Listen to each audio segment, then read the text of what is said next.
So is it true that you saw hell? Oh yes, absolutely. I saw the real hell. I was there, and I wouldn't wish that upon my worst enemy. I don't care what a person has done to me. I would never wish that on them. But for me, the way it went is that I thought that I was having a heart attack, and my spirit left my physical body, and I thought that I was going upward, but because I had thought I had done so much good in this lifetime and helped so many people and made so many decisions that were godly decisions, but as opposed to me going up, I went down, and I went literally into the center of the earth, and that's where hell is. Jesus even said that in the scriptures. He says, just as Jonah was 3 days and 3 nights in the belly of a whale, so shall the Son of Man be 3 days and 3 nights in the belly of the earth, which is where hell is. The things that I saw were literally undescribable, and it just makes me emotional every time I talk about it. But it was one of the things that I saw that just blew me away was there's a man on all fours like a dog. He was burned from the crown of his head to the soles of his feet, and his eyes were bulging out.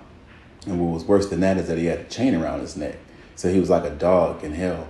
And what was even worse than that is that who was holding the chain? It was a demon holding the chain. And I knew because they're not said, they're known. It's like a telepathic communication. I knew that this demon was sent in this man's life to ride him from his childhood until the time that he died, because the demon knew that if I could stay in his life long enough on the earth, if I can keep getting him to not serve God and to make bad decisions on the earth, then I'll have power over him in hell, and he'll be a slave to me. So it's like twice a slave. It's like you're a slave on the earth to the things of the devil, and then in hell you're really like a tormented dog slave.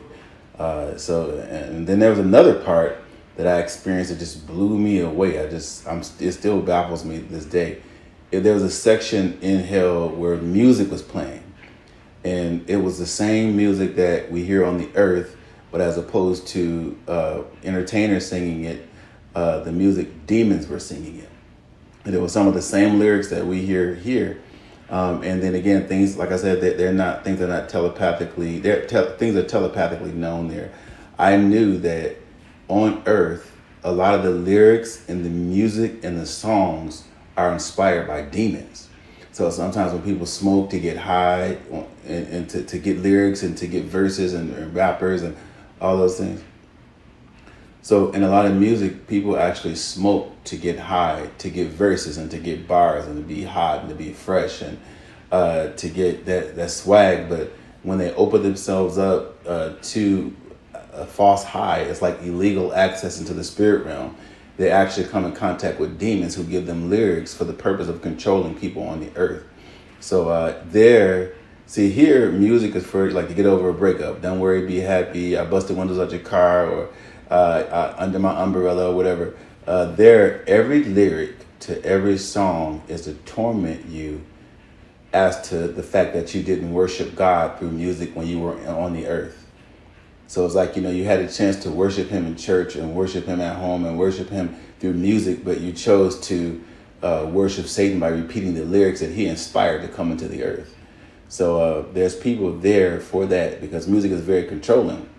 And I was angry with God, because it's like, how did I do this much good and I'm actually in hell? Well, I lifted up out of hell and I came back on the earth, and God began to speak to me. I actually saw the real Jesus. I saw him, and he began to speak to me, and he said, you have been secretly upset with the people that hurt you. You have been hoping that I would punish the people that hurt you. He said, these are not your people, these are my people. He says, I only want you to focus on the assignment that I'm giving you, because I want to do something through you that the world hasn't seen. And so the root of it is that although I did good, I gave a lot to people, I did a whole lot of good things. The thing that I had in my heart was unforgiveness towards people who had did me wrong. Because a person that can't forgive is a person that's forgotten how much they have been forgiven of.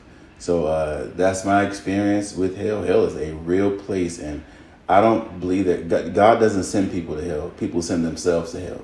And whatever's still left inside of you that God has been trying to get out of you, that you die with, that's going to determine where you go.